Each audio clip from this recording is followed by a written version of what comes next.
Howdy, folks. It's Captain Hugh from Chewing the Fat Podcast Show. I just wanted to pop in on live and talk about a few things that have been popping around. Let me see if we're on Facebook here. We should be going live there. Uh, I got to go live here. Let's see if we'll do it. Oh, it's saying I am live. Here we go. Live video is starting uh, there. But I just wanted to come on here and I wanted to talk about the NDAA, or the National Defense Authorization Act, and talk about that because the House just passed it and it has some very controversial things in it, and I think people should be aware of it. Hold on, there's a big storm just came in, knocked everything out, so I have to reset a few things. And that so if I lose power, I just lost power. That they didn't cut my feed or anything like that, because there is a lot of things you can't say now on online, or they're gonna shadow ban you or what have you. So I'm just getting sorry about this. So the NDAA, let me show this on my screen here. So the National Defense Authorization Act rootly contains several provisions related to U.S. and this country on the screen here, because you have to be very careful.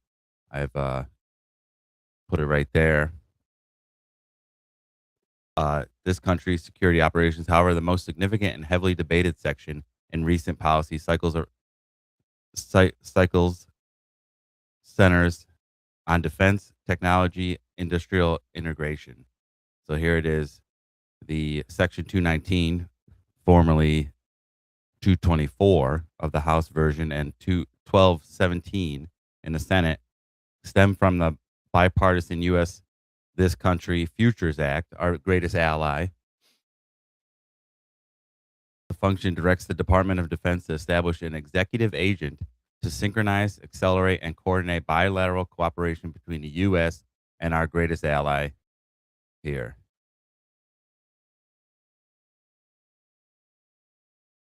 Scope expands joint research, development, testing, evaluation, supply chain coordination, and integration of technologies across several strategic sectors: AI, machine learning, and autonomous systems, which we talked about.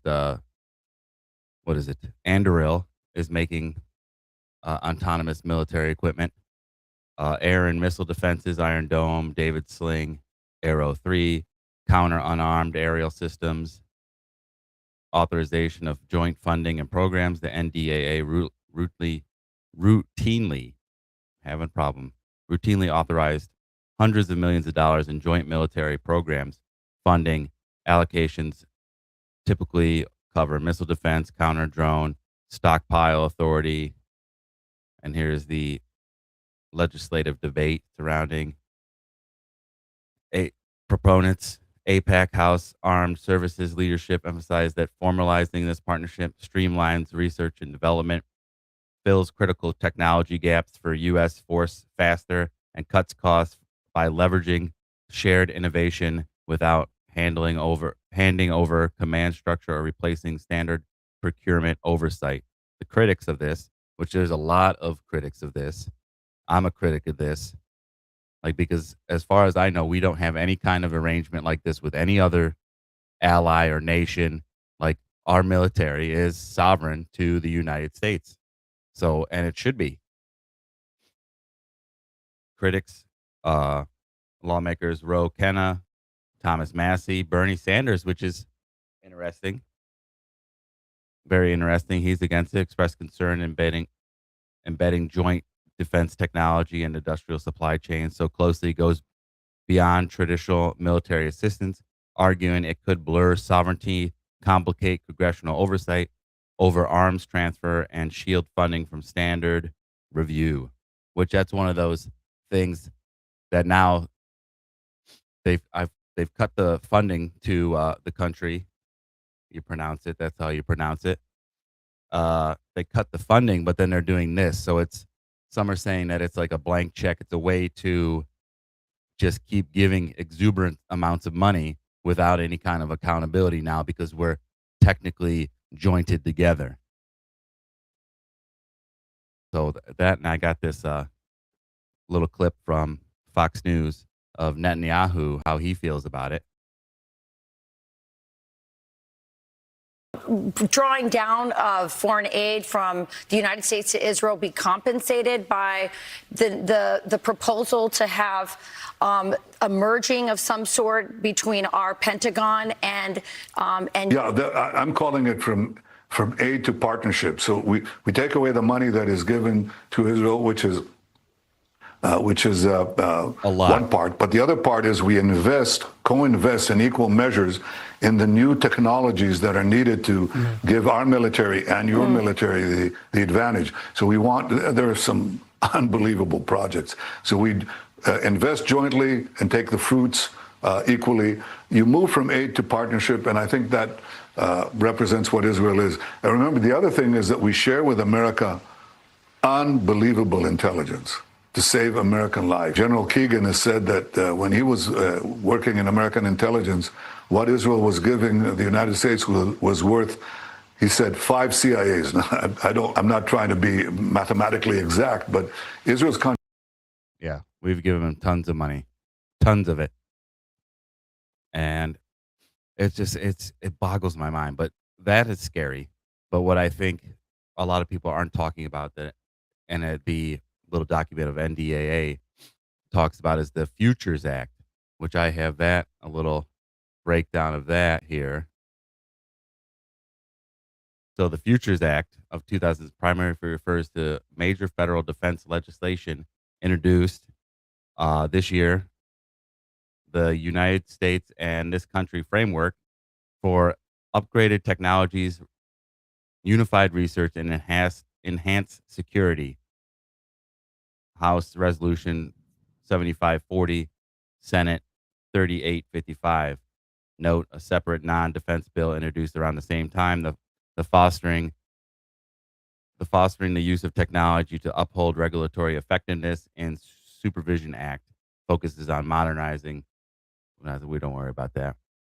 So introducing the initiative, Ronnie Jackson, representative from Texas, and Don Davis, North Carolina, alongside Senators Ted Budd and Kristen Gillibrand from New York. The U.S., this country, Future Act enables a formal framework called the United States Greatest Ally Defense Technology Cooperation Initiative.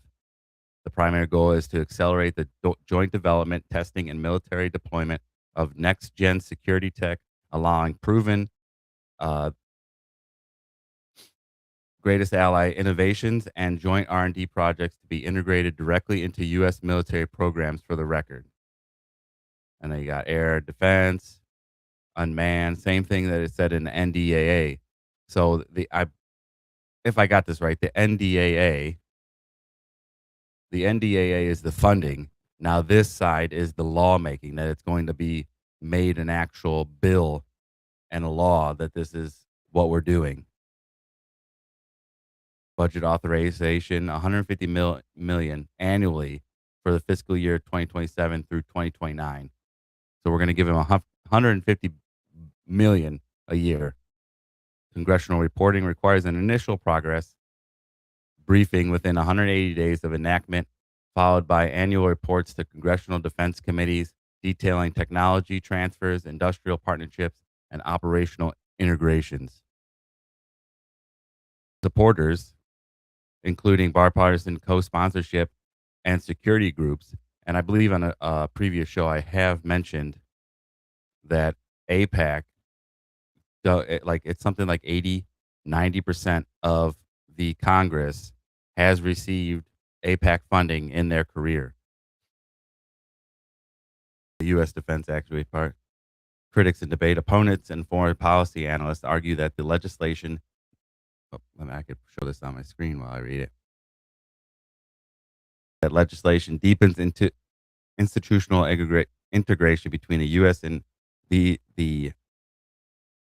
greatest allies' defense sector to an unprecedented degree, raising concerns over military oversight, strategic independence, and accountability. And that's the provisions of the act were also incorporated into the broader defense policy discussions, including in the NDAA. So it boggles my mind. It really does that we are doing this. I think it is treasonous that we're doing this. We shouldn't. And I did see, if you haven't checked him out, Black Scout Survival, he said it. Like, we're going to be their bully. It's no longer our interests who we're fighting. It's going to be their interests. And I think that's very dangerous. I don't think it's a good idea. And then I just wanted to play this because it's kind of locally. This is James Fishback. He is running for the Republican nomination for the Florida governor. And this is what he has to say about it. States Congress voted to merge our military with Israel's military. This may be the last straw for American sovereignty. You don't merge a military that is ours with a foreign country's military because our focuses are not theirs. Our strategic priorities are not theirs. Our moral red lines are not theirs. And by theirs, I don't just mean Israel's, I mean any other foreign country. The idea of sovereignty is that Americans decide what happens in America, that American elected officials decide what happens to the American military, not the interests, not the allegiances, not the alliances of a foreign country. This is a disgrace to the United States of America. Our founding fathers are rolling over in their graves thinking that when we should be celebrating 250 years of independence, we have surrendered the very struggle for independence to intertwine ourselves perhaps irrevocably with a foreign nation, a foreign military, and a foreign allegiance. It's no surprise that my opponent in the race for Florida Governor, Byron Donalds, voted yes to merge our two militaries because he works for foreign interests and I work for you. From here on out, it's not about Republican or Democrat, left versus right. It's about right versus wrong. Republicans voted for this bill to merge our militaries and Democrats voted for this bill. I believe it was majority Republicans. I think it was 219 Republicans and 6 Democrats voted for this, merger. The traditional, are they a Republican or are they a Democrat? That cannot be the way we decide whether a man or a woman stands for the America First movement. It has to be something greater, something more tangible. Who do you owe your allegiance to? Because I work for one nation. I pledge my allegiance for one nation. I was born and I will die in one nation. And from here on out, our credo, our allegiance is not to a party. It is to 2 words: America first. I like them. I got to do some more research, but I definitely like them. And that's all I wanted to come in and show you guys, that there's some shit going on that is not kosher. I guess no pun intended. It's something smells in Denmark, and we're going to get angry about it and do something about it, and it's going to be too late. But that's it for me. I just wanted to pop in. God bless you guys. Check out the show on YouTube. We're going to have a show on Tuesday, and we're thinking it's in the works because it's crazy to me. I had that show about the flat earth and it blew up on Facebook and we got tons of followers now. So thank you all so much for that. It's it's really heartwarming. You know, you guys are bickering and whatnot online, but thank you for your support. I really appreciate. We appreciate it, and I will see you guys on Tuesdays. We're thinking of having another show, part two of that firmament, with a little bit more structure, a little bit more some parameters, you know, empirical evidence, peer reviewed stuff, and we'll see how it both arguments hold up. And I just thank you for joining. God bless.